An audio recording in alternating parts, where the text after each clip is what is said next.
Hello everyone, welcome back to the channel.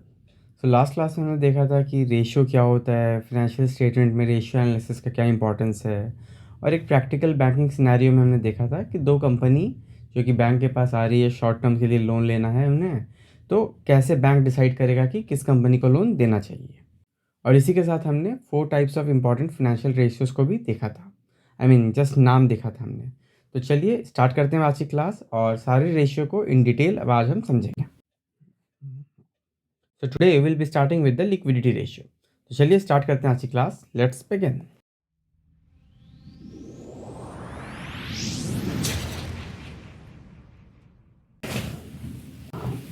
Now the first thing is what is ratio analysis?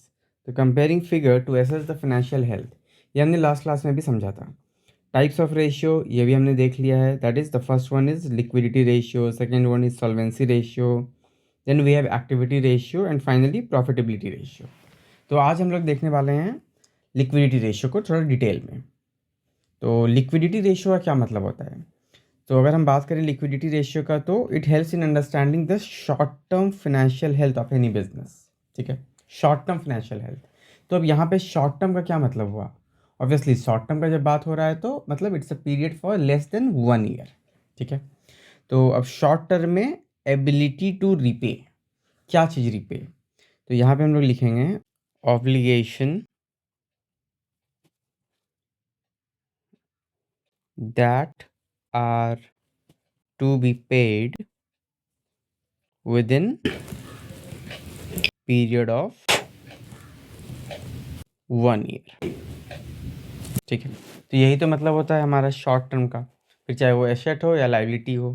तो यहाँ पे हम लोग liquidity ratio में बात कर रहे हैं, तो हमें लाइबिलिटी को रिपे करने का बात हो रहा है।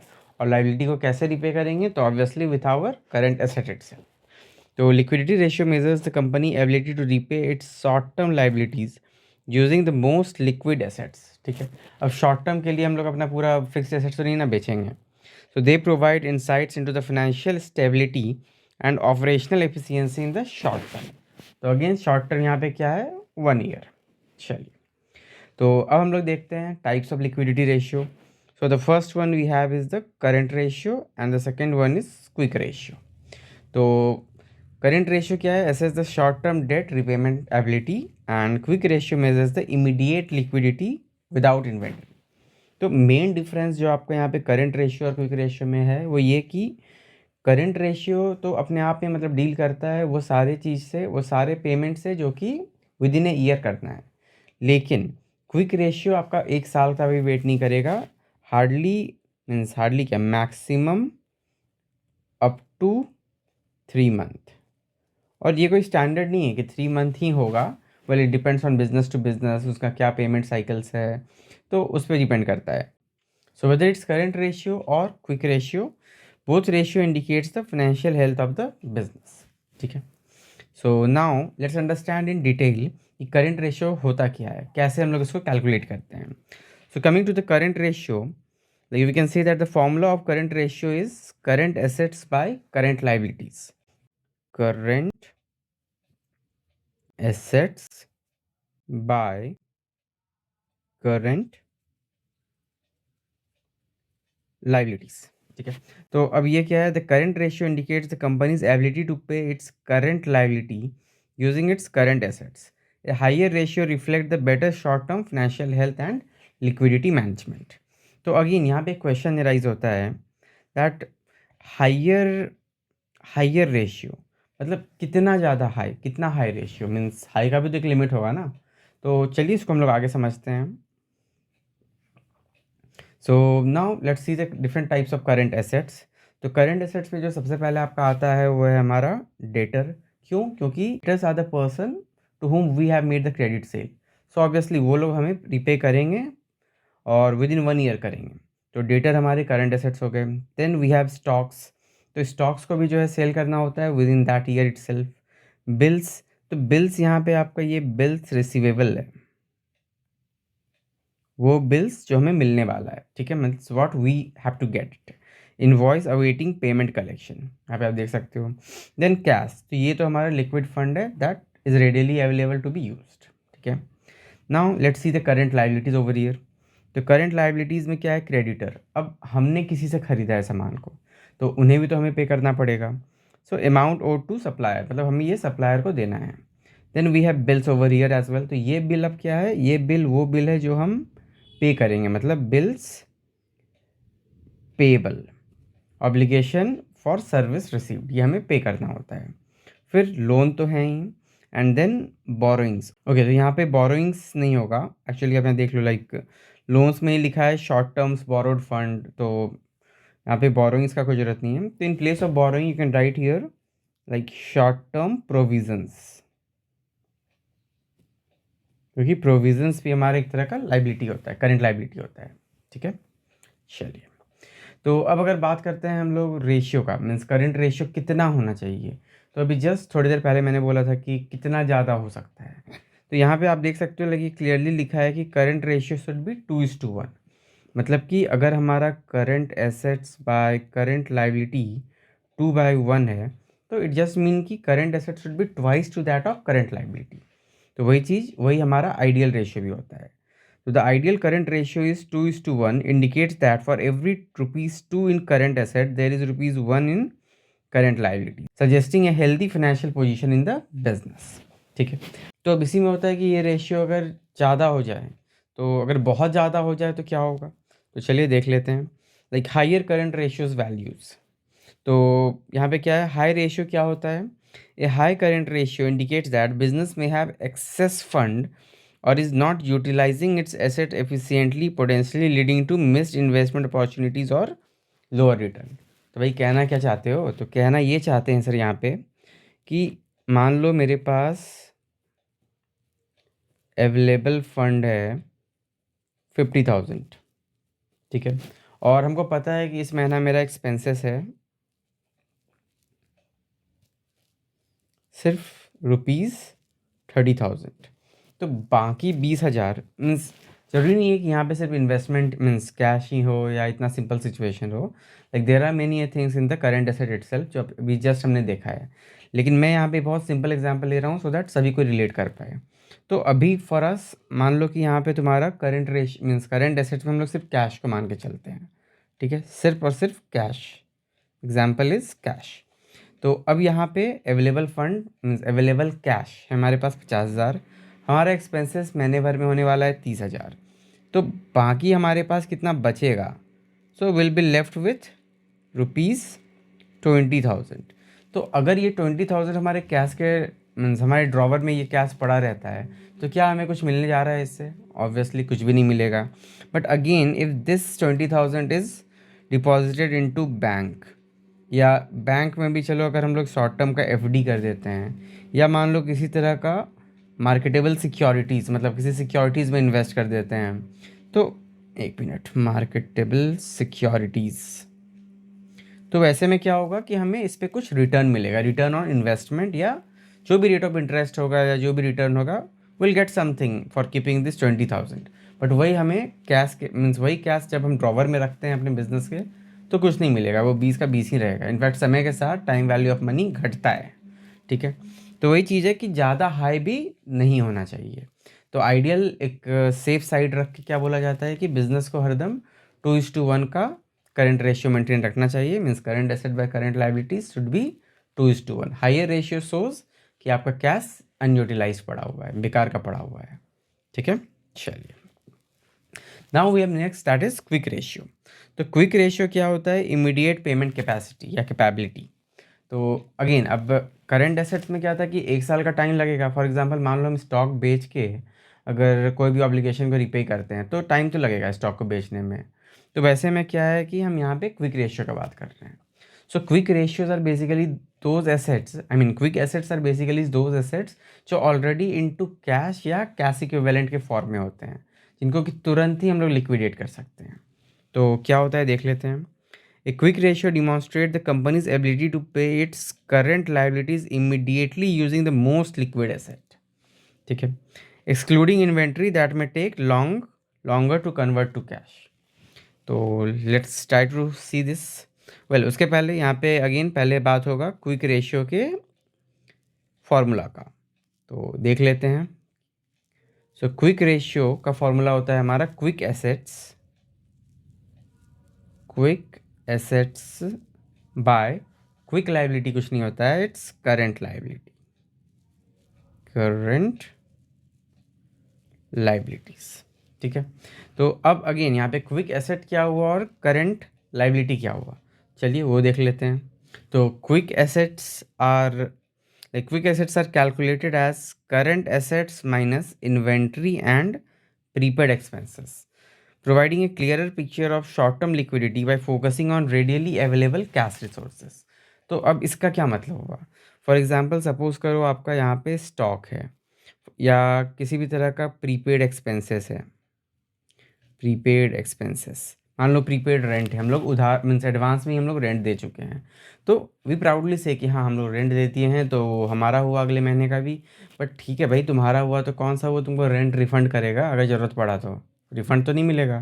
तो अल्टीमेटली प्रीपेड एक्सपेंस क्या है, इट्स ऑलरेडी एन एक्सपेंस, खर्चा हो गया है, तो इससे तो हम ऐसे भी कुछ नहीं कर सकते हैं। बाकी बचा स्टॉक, अब अगर कोई किसी को हमें रिपे करना है तो स्टॉक बिकेगा तब तो कैश आएगा। तो जब भी हम लोग लिक्विड एसेट का बात करते हैं ना, तो उसमें जो भी हमारा करंट एसेट्स है उसमें से इस स्टॉक और प्रीपेड एक्सपेंस को पहले लेस कर देते हैं, सो दैट जो हाईली लिक्विड एसेट्स है सिर्फ वही बचा रह जाए।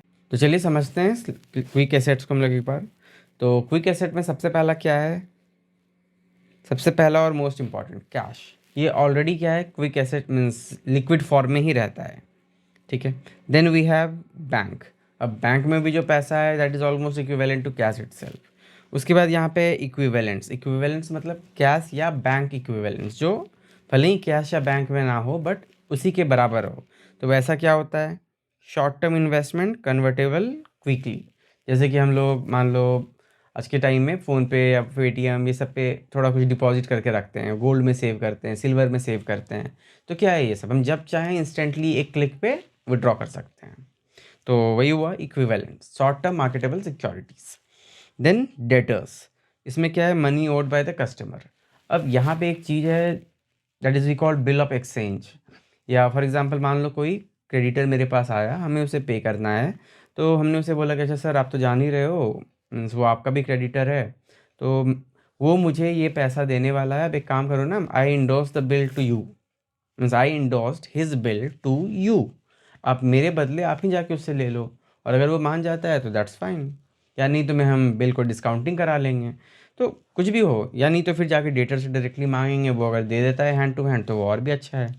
तो what ever be the way, debtor भी हमारा लिक्विड एसेट्स के कैटेगरी में आता है।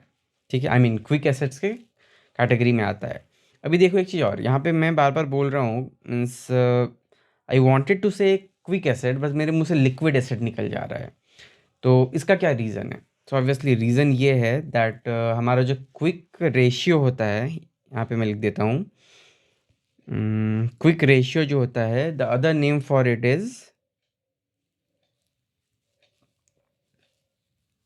Liquid ratio and also acid test ratio.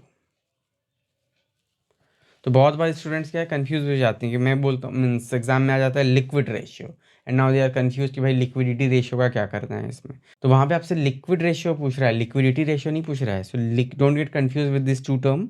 Liquid ratio means quick ratio, और लिक्विडिटी रेशियो तो ओवरऑल आपका क्विक और करेंट दोनों ही आ जाता है।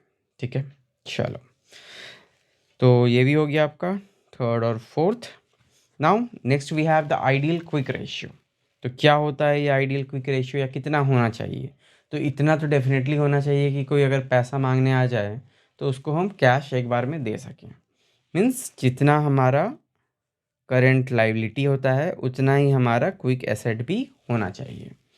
So the ideal quick ratio is 1:1, indicates as a business ability to cover its current liabilities with quick asset, current liabilities with quick asset.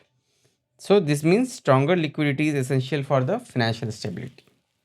ठीक है, नाउ यहाँ पे अब अगर हायर रेशियो का बात करें तो क्या है, सो अगेन नथिंग एल्स, अगर हम यहाँ पे भी हायर रेशियो का बात करेंगे तो मीनिंग इज सेम कि हमारे पास आइडल फंड्स पड़े हुए हैं। A high quick ratio indicates a strong short-term financial position, suggesting that the company can readily meet its current liabilities without relying on inventory sales for liquidity. But again ये भी क्या है कि ज़्यादा नहीं होना चाहिए। फॉर एग्जांपल 1:1 आइडियल है, तो मैक्सिमम 1.2:1 हो सकता है या 1.5:1 हो सकता है। तो यहाँ तक ठीक है। बट अगेन अब लिक्विड रेशियो को करंट रेशियो के बराबर कर दोगे तो it's again the under utilization of funds. फिर यहाँ पे आप अपने फंड्स को आइडल रख रहे हो और अपना कुछ रिटर्न को कमा रहे हो, तो that is not good for any business. So finally अगर हम बात करें difference between quick ratio and current ratio, तो क्या है ये? Inventory. This is the main point of difference. Inventory is considered as the current ratio, is considered as a part of the current ratio, indicating a broader view of short term assets. ठीक है, क्योंकि एक साल का time रहता है। Whereas liquidity focus पे अगर हम लोग बात करें तो current ratio offers general liquidity perspective, while the quick ratio emphasizes immediate liquidity without inventory. Obviously यहाँ पे inventory and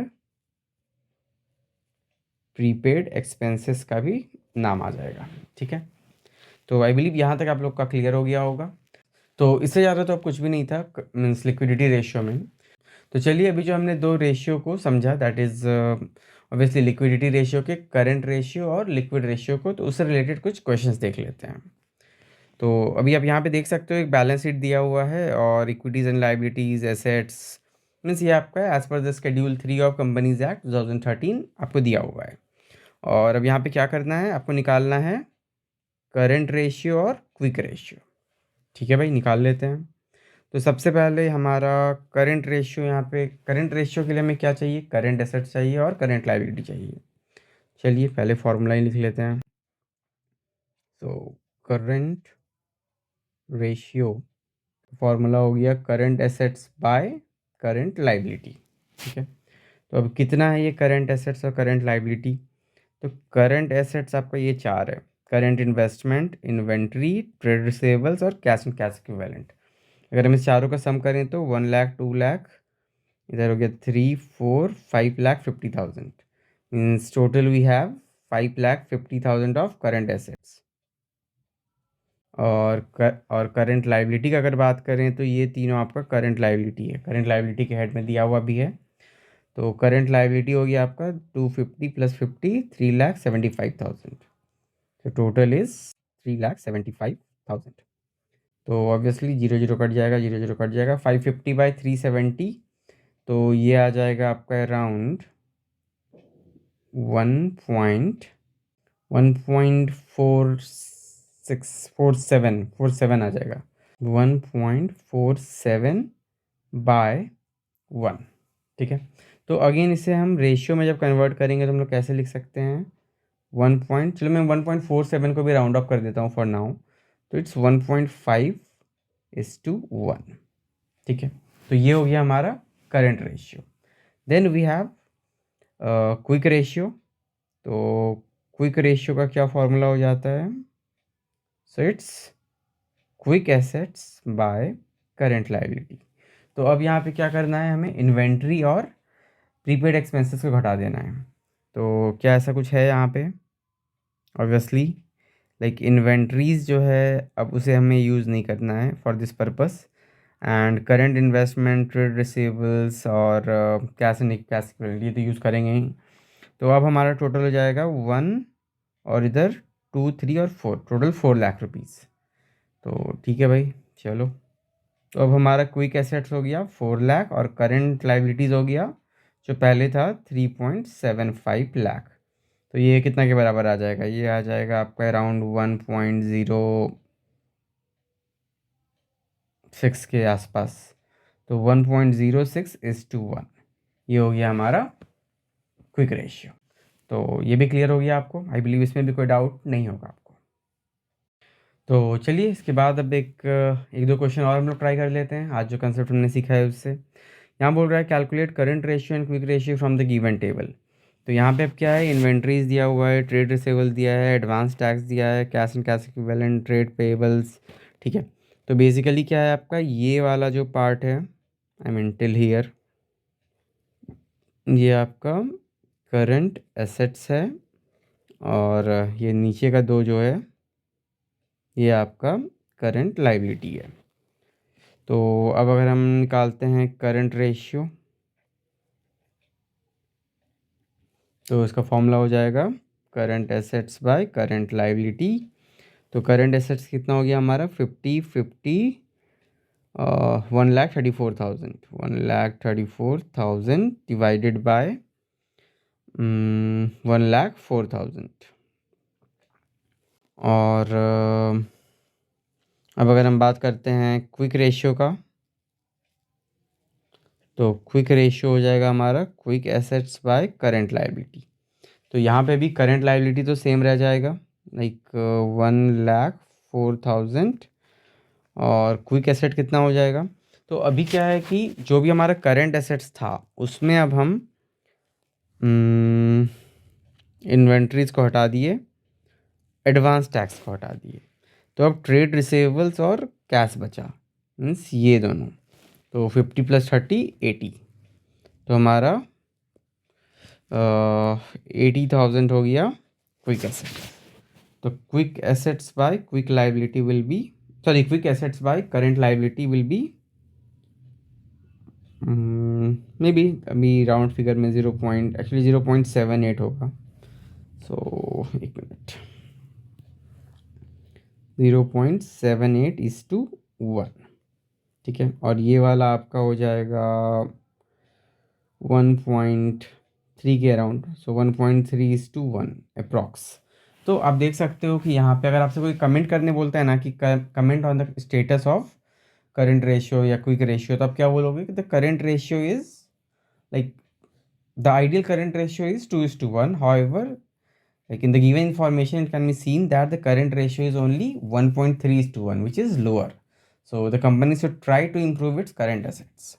Whereas in case of quick ratio में क्या है कि obviously ratio जब 1:1 है, तो again यहाँ पे भी quick assets are lower than required. So the company should increase its liquidity, or you can say that the company should take care of its liquidity. ठीक है, चलो नाउ चलो ये एक और बड़ा इंटरेस्टिंग क्वेश्चन है, लास्ट क्वेश्चन आज के लिए, मीन्स इस टॉपिक से। तो यहाँ पे क्या बोल रहा है, company has a current assets of 4,50,000 and A current liability of 2 lakh, ठीक है। Afterwards it purchase a goods of 30,000 on credit, calculate the current ratio after the purchase, ठीक है। तो इस तरह के क्वेश्चन से जनरली क्या है ना, बच्चे डर जाते हैं, बट डरने का कुछ नहीं है, it's a very simple question. तो निकालना क्या है हमें, करंट रेशियो। चलो भाई निकाल लेते हैं, क्या होगा formula, current assets by current liability. तो करंट एसेट्स कितना दिया हुआ है 4,50,000, और करंट लाइबिलिटी कितना दिया हुआ है 2 लाख, ठीक है। अब यहाँ पे समझो, यहाँ पे क्या बोल रहा है कि ये परचेज किया गुड्स वर्थ 30,000 ऑन क्रेडिट। तो जनरली ये हम लोग क्लास 11th के अकाउंटिंग क्वेश्चन में ही पढ़े थे कि अगर ये गुड्स को लाया, मतलब अगर ये परचेज किया, तो बदले में इसका क्या है, कुछ कैश गया भी होगा, आउटफ्लो। बट क्योंकि यहाँ पे क्रेडिट पे हो रहा है, तो ये कैश तो मेरा नहीं गया। तो अगर मेरा कैश नहीं गया, तो इस परचेज के बराबर ही यहाँ मेरे पास क्या एराइज हो गया, लाइबिलिटी भी तो एराइज हो गया ना। तो फाइनली यहाँ पे क्या हो जाएगा अमाउंट, तो अमाउंट हो जाएगा लाइक 4,50,000 प्लस परचेज कितने का है 30,000 का, तो 450 + 30, दैट इज़ 4,80,000 बाय, और यहाँ पे 2 लाख पहले से था, तो 2 लाख प्लस 30,000 का जो लाइबिलिटी अराइज हो गया। तो ठीक है, just a minute,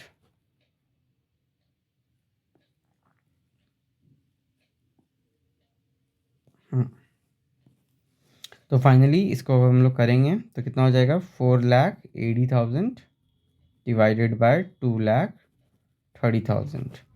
so the answer will be 230 × 2 460, मतलब 460 से 20 ज़्यादा, तो like it can be around 2.1, not exactly 2.09 भी बोल सकते हो आप। Okay, for simplicity let's take it 2.1। तो 2.1:1 ये आपका रेशियो है। तो अब अगर इस पर हमें कुछ कमेंट करना होगा तो हम क्या बोलेंगे कि ठीक है, 0.1 तो उतना तो चलता है, उतना तो आप रख ही सकते हो करेंट एसेट्स ज़्यादा। तो आइडियली 2:1 का रेशियो यहाँ पे सही है। So this is in a good condition and financially feasible condition. ठीक है गाइज, तो आई बिलीव कि यहाँ तक आप लोगों को क्लियर हो गया होगा एंड इससे ज़्यादा और कुछ भी नहीं था हमारा लिक्विडिटी रेशियो में। So see you all in the next class with the next ratio, that is our solvency ratio. And one more thing, एक बात और बताना मैं भूल गया था, लाइक जैसे कि हम सॉल्वेंसी रेशियो का बात कर रहे हैं ना, तो वहाँ पे बात हो रहा है लॉन्ग टर्म सॉल्वेंसी रेशियो का, वेरेज यहाँ पे लिक्विडिटी रेशियो क्या होता है, ये भी हमारा एक तरह का शॉर्ट टर्म सॉल्वेंसी रेशियो ही होता है। बाकी हम लोग नेक्स्ट क्लास में बात करेंगे। Till then keep learning and keep practising. Thank you and thanks for watching.